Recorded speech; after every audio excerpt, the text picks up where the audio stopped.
Hello friends, welcome to கலைஸ் home kitchen. நம்ம சேனலில் நான் போடுற ரெசிபியெல்லாம் உங்களுக்கு பிடிச்சிருந்தா லைக் பண்ணுங்கள், ஷேர் பண்ணுங்கள், பெல் பட்டன் அமுத்தி சப்ஸ்கிரைப் பண்ணுங்கள். வாங்க இன்றைக்கி முட்டை கிரேவி பண்ணலாம். ரொம்ப சூப்பராக குயிக்காக செஞ்சிடலாம். அதுக்கு ஃபஸ்ட்டு நம்ம தேவைப்படுற பொருளெல்லாம் எடுத்துக்கலாம். நான் 2 ஆனியன் பொடியை நறுக்கி எடுத்திருக்கேன், 3 தக்காளி, கொஞ்சம் இஞ்சி பூண்டு எடுத்திருக்கேன்.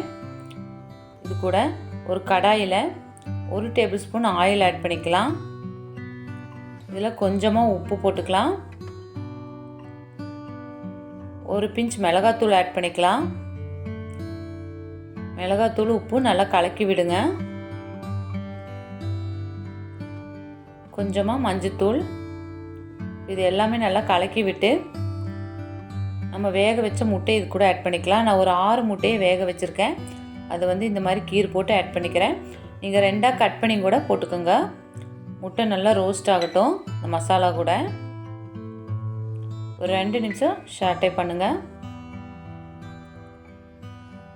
இப்போ முட்டை நல்லா ரோஸ்ட் ஆகிடுச்சு. இப்போ தனியாக எடுத்து வச்சிடலாம். ஒரு மிக்ஸி ஜாரில் இஞ்சி பூண்டு பேஸ்ட்டு, கொஞ்சம் சோம்பு, 2 கிராம்பு, ஒரு பட்டை, ஜீரகம் கொஞ்சம், கசகசா கொஞ்சம், குருமிளகு கொஞ்சம் ஆட் பண்ணிக்கலாம். நீங்கள் வேணுன்னா பொட்டுக்கடலை, தேங்காய் இல்லை முந்திரி பருப்பு எது வேணாலும் ஆட் பண்ணிக்கோங்க. எனக்கு கிரேவி கொஞ்சமாக போதும், அதனால் அளவாக ஆட் பண்ணிக்கிறேன். தேங்காயெலாம் எதுவும் ஆட் பண்ணல. கடாயில் ஒரு 2 டேபிள் ஸ்பூன் ஆயில் ஊற்றி அது கூட சோம்பு கொஞ்சம், ஜீரகம் கொஞ்சம் ஆட் பண்ணிக்கலாம். இப்போ நல்லா பொரிஞ்சு வரட்டும். நம்ம கட் பண்ணி வச்ச பெரிய வெங்காயத்தை இது கூட ஆட் பண்ணிக்கலாம். எல்லா வெங்காயத்தையும் இது கூட போட்டு நல்லா வணக்கி விடுங்க.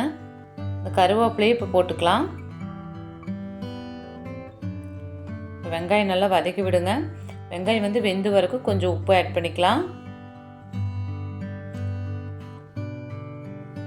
வெங்காயம் ஓரளவு வெந்துருச்சு. இப்போது நம்ம அரைச்சி வச்ச மசாலாவை இது கூட போட்டுக்கலாம். நான் சும்மா ரஃப்பாக தான் அரைச்சிருக்கேன். நீங்கள் வேணால் பேஸ்ட்டாக அரைச்சிக்கோங்க. மசாலா அடி பிடிக்காமல் பார்த்துக்கோங்க. மீடியம் ஃப்ளேம்லேயே வச்சுக்கோங்க. ஒரு 3 தக்காளியை நைஸாக பேஸ்ட் மாதிரி அரைச்சி இது கூட ஆட் பண்ணிக்கிறேன். தக்காளி நல்லா கொதித்து பச்சை வாடை போய் வரணும். இதுக்கு நம்ம மசாலாலாம் ஃபஸ்ட்டு ஆட் பண்ணிக்கலாம். 1/2 டேபிள் ஸ்பூன் மஞ்சத்தூள்,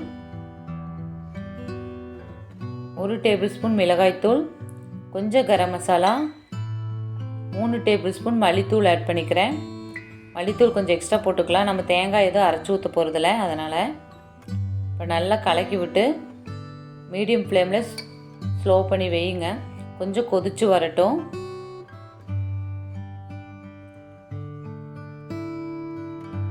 ஒரு கொதிக்குது. க்ளோஸ் பண்ணி ஒரு 2 நிமிஷம் க்ளோஸ் பண்ணி வைக்கலாம். பாருங்கள், நல்லா வெந்து வந்துருச்சு. நான் மிக்ஸி கழுவின தண்ணியே ஊற்றிருக்கேன். எனக்கு அளவாக கிரேவி போதுன்னு. நீங்கள் வேணால் எக்ஸ்ட்ரா தண்ணி வேணாலும் ஊற்றிக்கோங்க. பாருங்கள், மசாலா நல்லா வெந்து நல்லா கொதிச்சு வருது.